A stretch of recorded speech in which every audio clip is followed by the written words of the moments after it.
peace talks started in Doha and then Istanbul, all the trucks on both sides are stuck.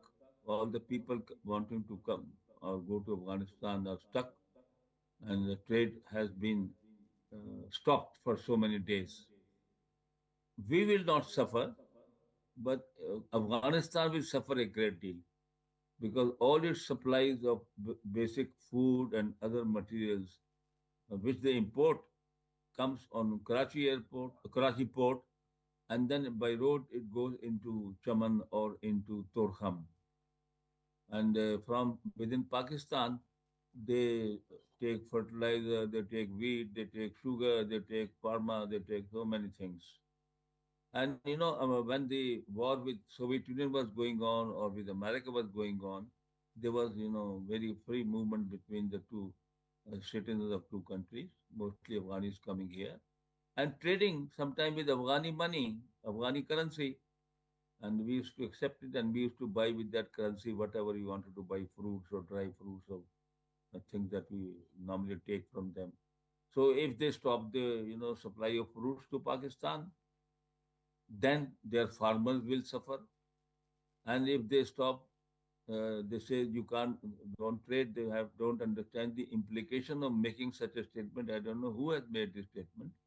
If it is a citizen, we can disregard it. But if it is an important matter, person of the Taliban regime, then it is, not a very prudent and not a very correct sort of, statement because they are going to shoot in their foot themselves and they are going to suffer more and by announcing this. And at the moment, they don't have an alternative route and they don't expect that somebody will fly all these essentials for them into Kabul airport, Kandahar airport, and then it will take its fruit and other things which Afghanistan supplies by air. So that is out of question at the moment. So they will be left high and dry if they make such a statement. Right. General Sahab, regarding this whole, idea of exploring or using Char Bahar as an alternative route to hot waters, especially that that route was built during Hamid Karzai's time, and then they keep on talking about Central Asia as well. Do you think either of those routes are viable for Afghanistan, and whether they will be able to manage to survive? Regarding what you were saying about this being their loss, do you think that Afghan Taliban care about their own business people, or for that matter, their own people in general? If they don't regard for the business people who earn foreign exchange or who export goods from Afghanistan, then I think that will be a very bad policy to disregard their traders. Secondly, this route about Chabahar. Chabahar port was given under an agreement to Indians to develop. And they were developing it, but not at a very uh, fast pace. It was a slow project. And they were making a road from Chabahar through Iran into Afghanistan from Herat and other that side, and also talking about connecting it with Central Asia. But that plan, I think, so far has is far away to be achieved. They may do so in small numbers. But ever since Pakistan came into being, or when there was combined India during British rule, Afghanis, were being a landlocked country, were using this Karachi port and they've been used to this port for a long time.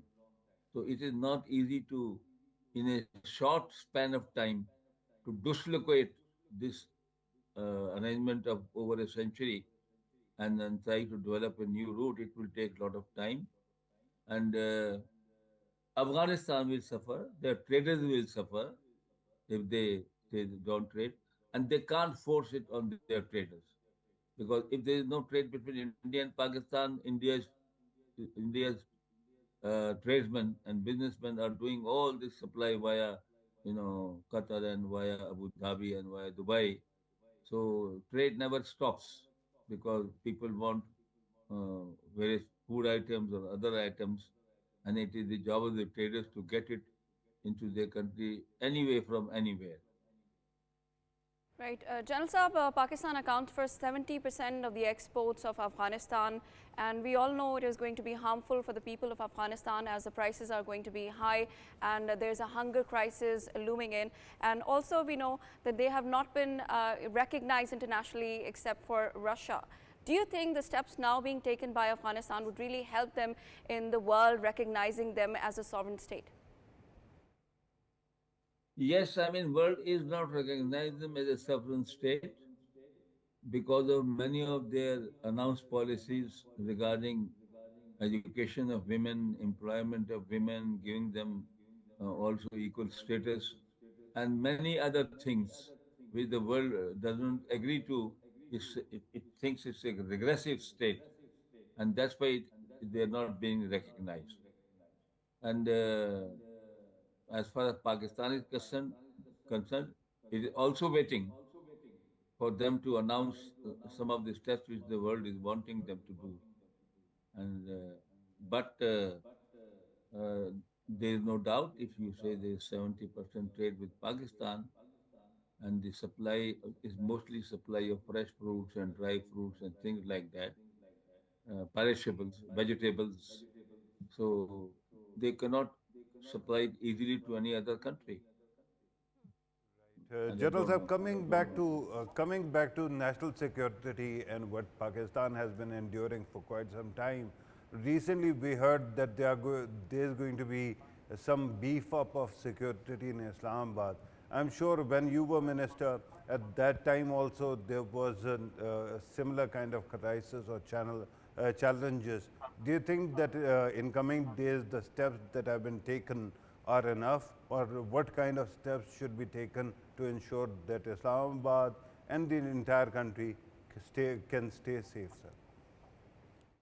I think the challenges which are presently being faced, like in Islamabad or Ivana, are much smaller as compared to earlier challenges where the Pakistan government lost writ. It could not go to many areas of its own country, like Swat and like North Waziristan and South Waziristan and these agencies and even some settled districts like Bannu, etc., etc., some of its portion.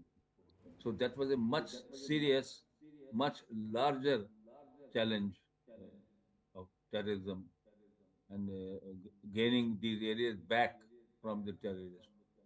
And as far as security of Islamabad is concerned, already they have their police, they have their intelligence agencies. They can call if need be rangers, they need be call Punjab police to help them, even if there is a crisis.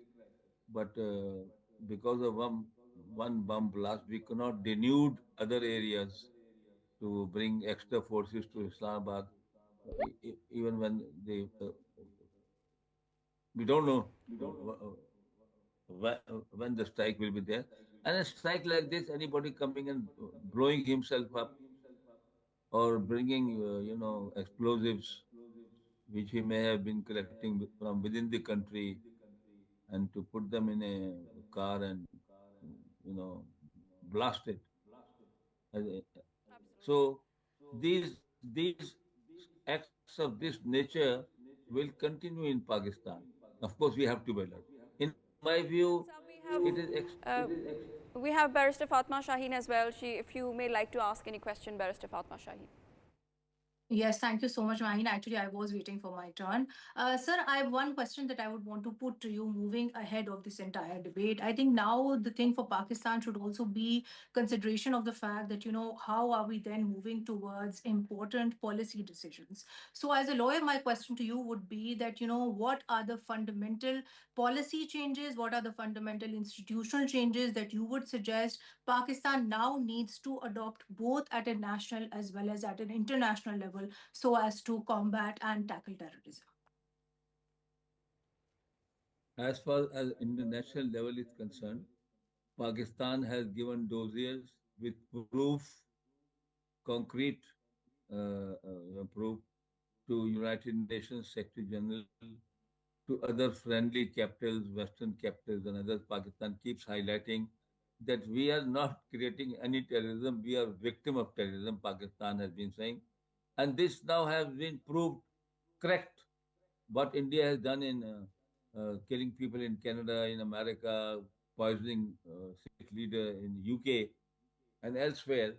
So now they ceased this propaganda by India is not being accepted by the world.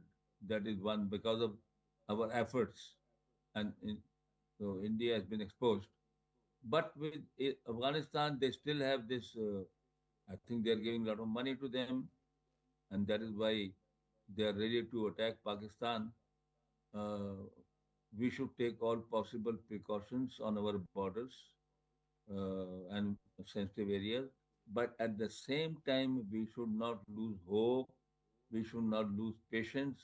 We should continue to uh, the dialogue of peace with Afghanistan. Keep telling them what is good for them in the long run, and that they should not be playing to the tune of India or anybody else at the cost of security of their own country. So I think our efforts in this regard must continue. Right, thank you very much, Lieutenant General Retired Moinuddin Haider, Defense Analyst, for joining us and letting us know the counter-terrorism measures that Pakistan now needs to take. Of course, this question goes for both of you, Barrister Fatima and Farrukh Pitafi. How should, in one-liner, we should come up with a national response, a collective response, combining all the stakeholders, the civil society, the opposition, the security experts? What should be that? Farrukh Pitafi, if you can tell us first. Let her first take Sure. the question. Dr. Barrister Sahib, go Barrister ahead. Patafi Saab, you can go before me. Patafi Saab can answer. No, please go ahead. Okay. So I think to wrap it up, I think this is a very broad thing. I think here what is very important in addition to what, the speaker before me also said is that Pakistan also in itself gears up, doing away in fighting the information warfare, that propaganda itself, because that is something that we've seen emerge not only from India's side, but from the Afghani side as well. And then if I was to answer your question particularly, I think Pakistan at this point in time has, of course, that option of exercising kinetic measures, a military intervention, god forbid, in the event that things go that way. But having said that, of course, that angle of diplomacy, that angle of doing things the softer way, I think that is something that will always exist. And maybe perhaps what Pakistan can do is widen the contours of the mediators which are being involved. Just recently I was seeing that Iran has also offered to mediate, so perhaps having more mediators who would be very happily elevating their role to just not being mediators per se, but being constructive mediators this way too. But it goes without saying that, Pakistan does reserve its rights for, of course, resorting to a military intervention in the event that it is needed. Right, Pitafi Saab, your comment. Right. Since Barrister Sahiba has already spoken about the international aspects, let me come back to Pakistan's own security, the internal security. Remember that there were many measures which were agreed upon when the country actually came up with national internal security policy. Then there was an agreement in this document called National Action Plan, and finally there was a security policy as well that we saw.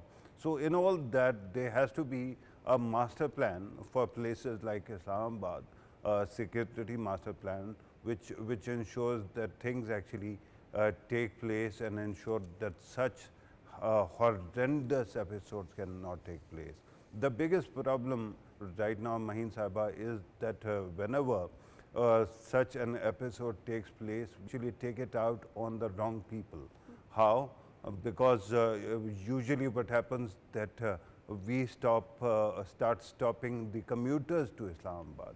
Commuters have nothing wrong, they haven't done anything wrong, but we keep on pushing them back, stopping them, and that becomes a problem, whereas the actual devil lies in the ability to scan a vehicle and ensure that a vehicle or anybody cannot carry any kind of explosives into the capital or the cities.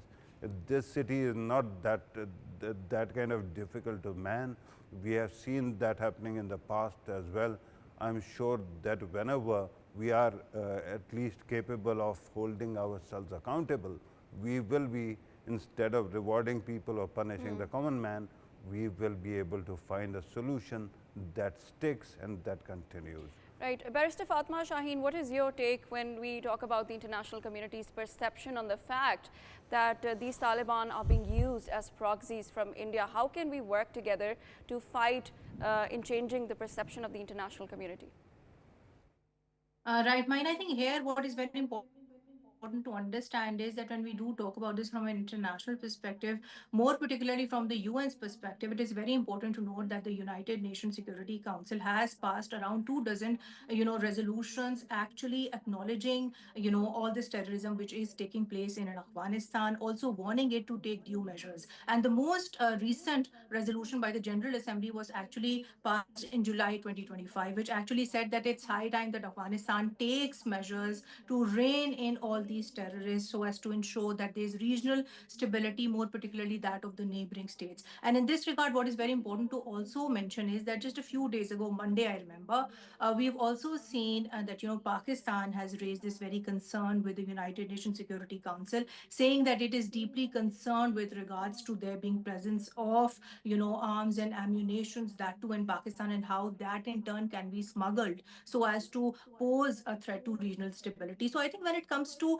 making or changing that international perception, I don't feel that there are any two ways to go about it. I think the world is convinced, and the fact that United Nations Security Council is saying that again and again, the fact that we've already had the Moscow summit in which countries like Russia, Iran, China have supported Pakistan's stance with regards to Afghanistan not being able to rein in, the TTP, that is also something that needs to be considered. So I think when it comes to perception management, when it comes to the international viewpoint, I think we are all very clear on that, that it's high time that Afghanistan does act to stop, terrorism basically happening on its soil.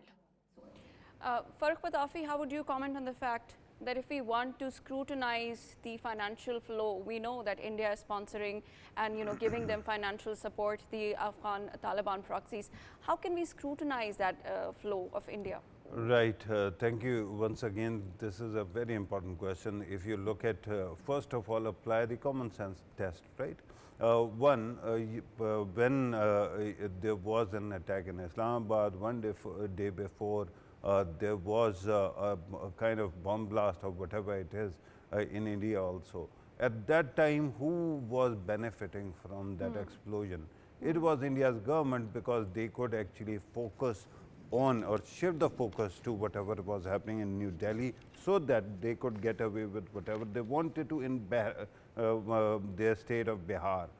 Similarly, when that thing happened in Pakistan, at that time, was it an act of disruption, or was it supportive of Pakistan's agenda?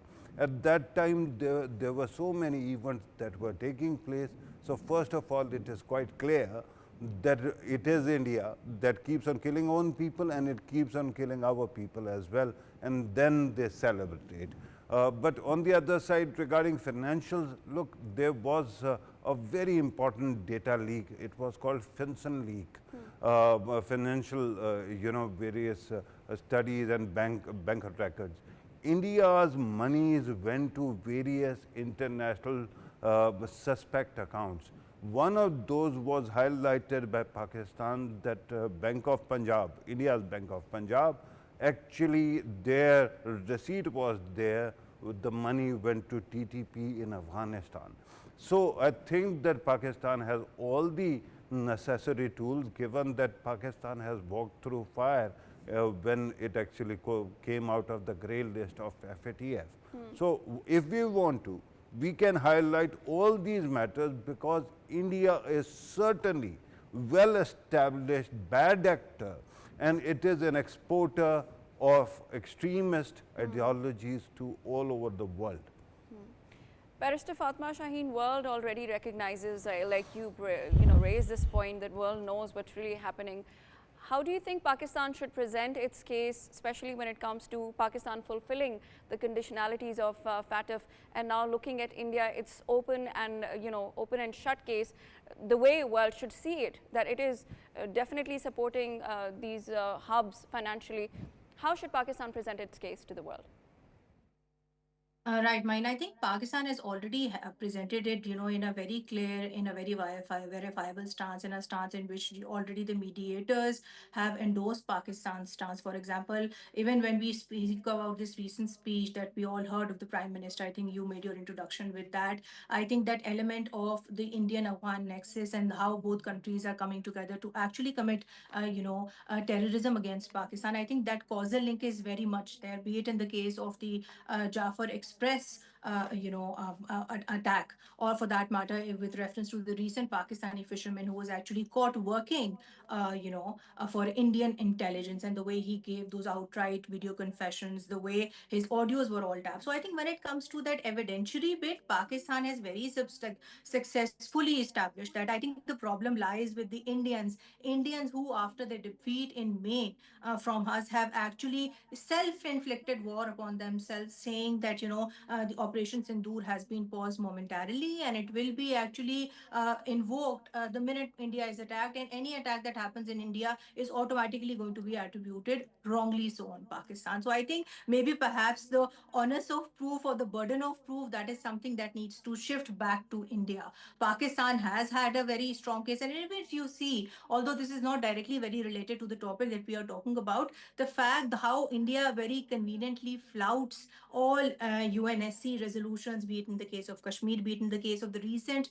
the way Pakistan actually brought its entire case to the World Bank, and then it was given to the neutral expert who India actually, requested for, and how India now is going back from getting that neutral expert on board when it comes to settling this case of the unilateral suspension of the Indus Water Treaty. So I think all these little things, actions, they rightly say they speak louder than words. So whether it is in terms of showing you in terms of their actions, or whether it is in terms of doing concrete measures, I think India has really failed miserably. And even when we talk about this recent blast, which actually did happen in India, the Red Fort one, even before the preliminary evidence got out, even before forensic evidence, which I as a lawyer can vouch for, takes at least a few days to come out, they had made charges of terrorism. That this in its own self, the fact that a gas cylinder explode is equivalent to a terror attack. So I think that evidentiary burden is something that Pakistan at one hand is very successful being able to establish, and India on the contrary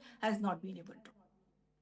Absolutely. Farrukh, Pitafi, how strongly should international community step up now? Because we've been talking about false flag operations, the latest, Red Fort blast, and we have had a conflict very directly with India. It was close to an all-in war. These are two nuclear countries that we are talking about. This is the entire area of South Asia's the region. How do you think international communities should step up this effort when it comes to the false propaganda being peddled both from the Indian side and the Afghan side? Right. First of all, I think the most important thing for India is that India should be subject to the same kind of audit that Pakistan had to go through in FATF, right? Because it is clear that monies have gone out, especially this Vinson report that I mentioned dates back, or leak dates back to 2021, I think, and in that, no, actually 2017. And in that, day is clear that $1 billion went from India to various accounts. That is one thing.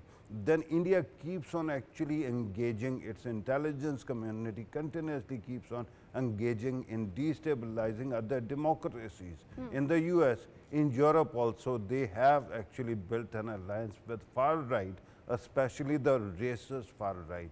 So it becomes difficult for any country like Iran or UK, Australia, to actually take them to task. Farrukh Pitafi, we will come back to you, but right now we've been joined by Parvez Jamil Mir, journalist. Thank you so much for joining in.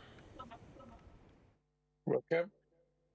How would you rather comment on the fact that Information Minister has really hailed the decision from Sri Lankan Cricket Board to proceed with the scheduled tour of Pakistan? Well, let's not forget that Sri Lanka has also gone through the same turmoil and agony as what we go here in Pakistan. You look at from 1983 onwards, there have been spates of terrorism in that country, and despite that, cricket and sports have been continuing. So Sri Lanka understandably knows Pakistan's situation, and they have stuck by and stood by Pakistan, which is a great thing. And it is a great optic for the rest of the cricketing nations that yes, these kind of things will continue all over the world. But at the end of the day, you've got to safeguard and protect the game of cricket, which I think the Sri Lankan Cricket Board and, of course, our Interior Minister and Chairman of the Board, what they have done together. So it's a win-win situation today with well done Pakistan and well done Sri Lanka, and the series have gone ahead. And also the fact that Zimbabwe is here touring Pakistan right now again shows a very positive message. So it's been a very good, I'd say, a political, diplomatic, and a friendly sort of a bout, which has been won by both the sides. Right. Jamil, also, what is the kind of message that we are giving out to the world? Because we have seen in the recent past, India has really politicized everything, even it has politicized sports. And now we see that a Zimbabwean cricket team just arrived in Islamabad. It's a huge achievement. But what is the message that we are giving out to the world? Well, we're giving out the message very clear and loud that India is the basic perpetrator of all what is happening in Pakistan. Whatever disturbances, whatever acts of terrorism, it is India who is now using the Taliban's or the Afghan government to, expedite or whatever their nefarious designs are. So yes, the message is loud and clear. People do understand what is going on. I mean, after all, they've got 27 indigenous movements in India, and they know what is going on there. Everybody knows how they curtail the Nagas, the Mizus, the Tamils, the Khalistan movement, the Kashmiri movement, and all that. And here, all they do or are trying to do is come from a different angle, particularly after, if you remember, the foreign minister of the Taliban's who go to India, and after India, they come back and start a new, a new angle of the Durrani line. So who is doing all this? This is India, and India. We've got clear proof of India's, these negative designs. And unfortunate, this is most unfortunate because if they create problems in Pakistan, problems naturally will erupt in India because it gives the Indian dissidents to come up and play their part, as what you've seen in India, in other parts as well. So India must realize that if we have to stop all of this nonsense, is to share intelligence between the two countries, which they refrain from doing it, which doesn't just doesn't make any sense at all. So at the end of the day, I mean, who do you want to blame? I mean, you want to blame the Taliban's? Well, they're the proxy of the Indians. You want to blame the Indians? The Indians are perpetrators and the starters of all of this, what is going on in Pakistan. Right. Mir Saab, regarding security dynamics at this moment, you have this double advantage. You have being one of the leading anchors of the country for past 2.5 decades. You have actually seen the security dynamics, and then you have also been a cricketer and you understand cricket also. What are the key assurances that the security establishment has been able to give to the cricketers to ensure that it is safe to play in Pakistan, and what other measures can Pakistan take? Farrukh, it is basically the reassurances given by the Interior Minister, Mohsin Naqvi, and it is on the basis of his reassurances that the tour is going ahead. And naturally, we've seen what and how the Interior Minister works, and I think that is absolutely, what I call instills a lot of confidence in what is now the prevailing situation.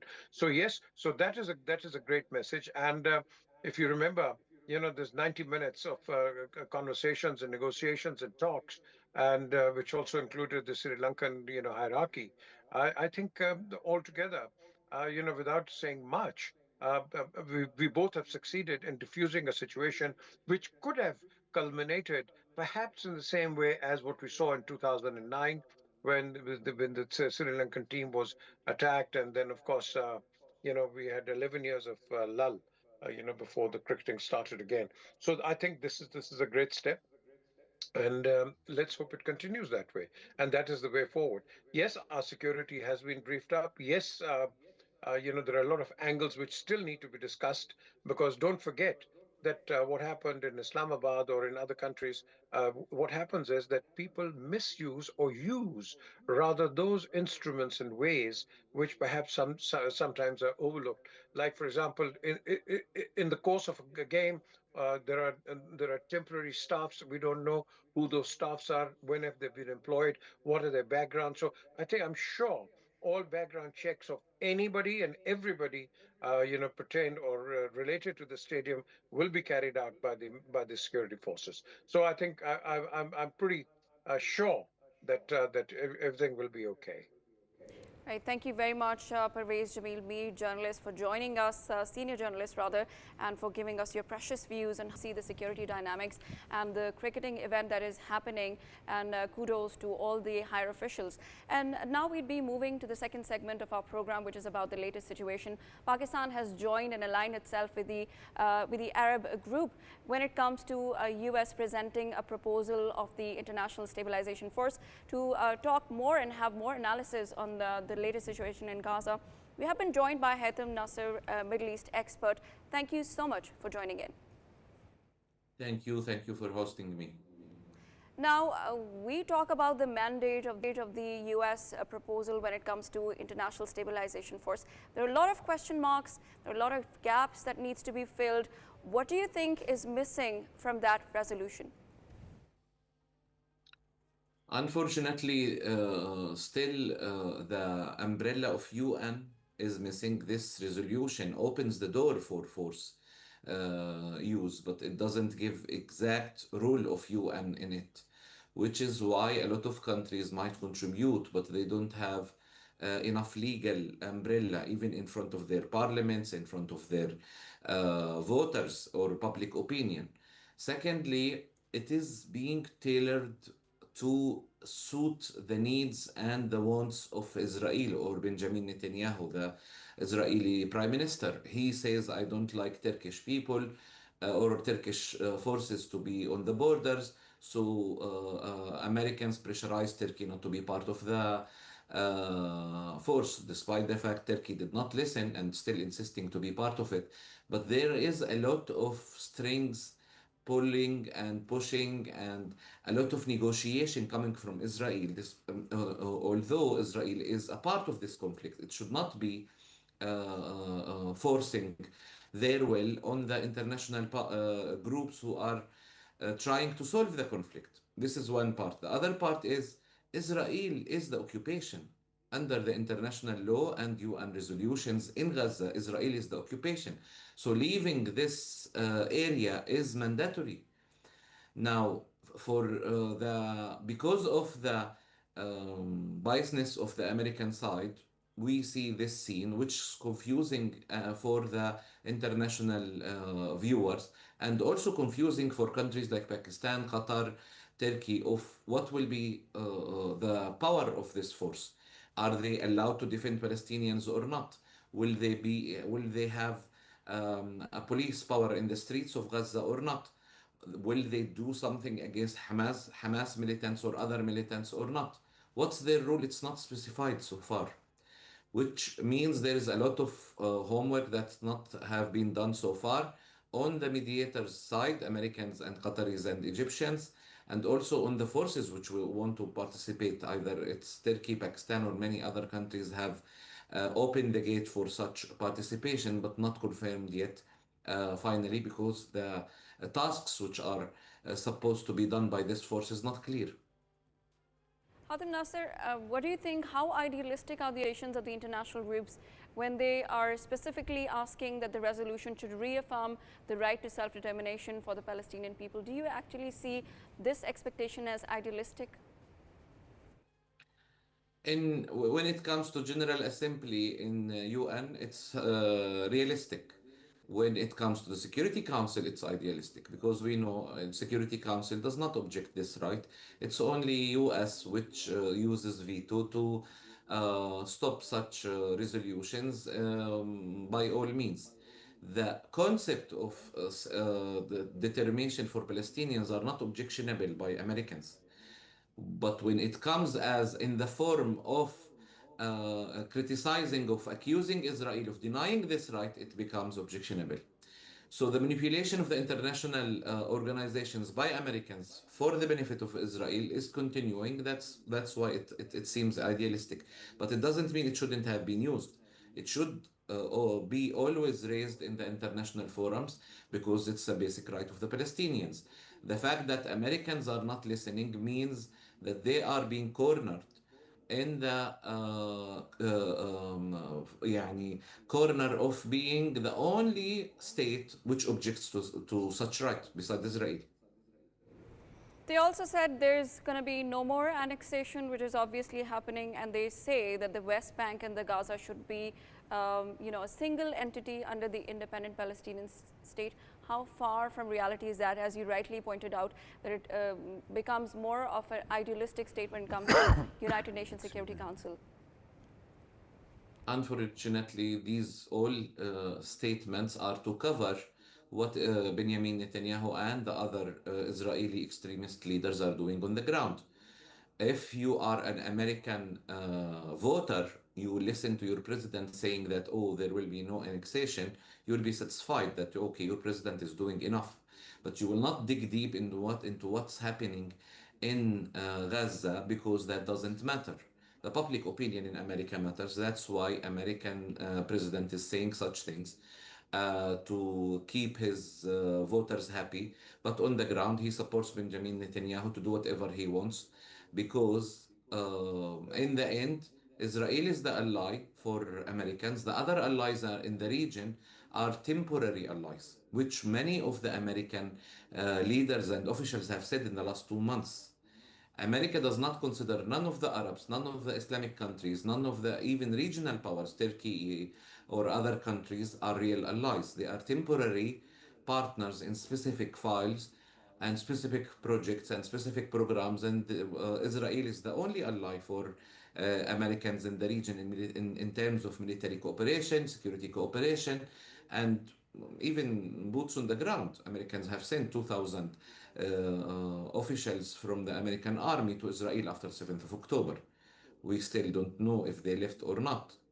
But this explains why American officials might cover for Israel, but not really do anything to keep these promises for Palestinians. And unfortunately, some Palestinians and some regional powers are following this into welcoming such statements, welcoming these promises, despite the fact that history, at least in the last 30 years after Oslo Accords, Right. are proving the Thank you very much, Haitham Naser, Middle East expert, for joining us and giving us your views on how you think the unfolding situation in Gaza would head towards. A quick comment from Barrister Fatima Shaheen. What do you think of the latest situation, especially, the Israeli parliament passing the law?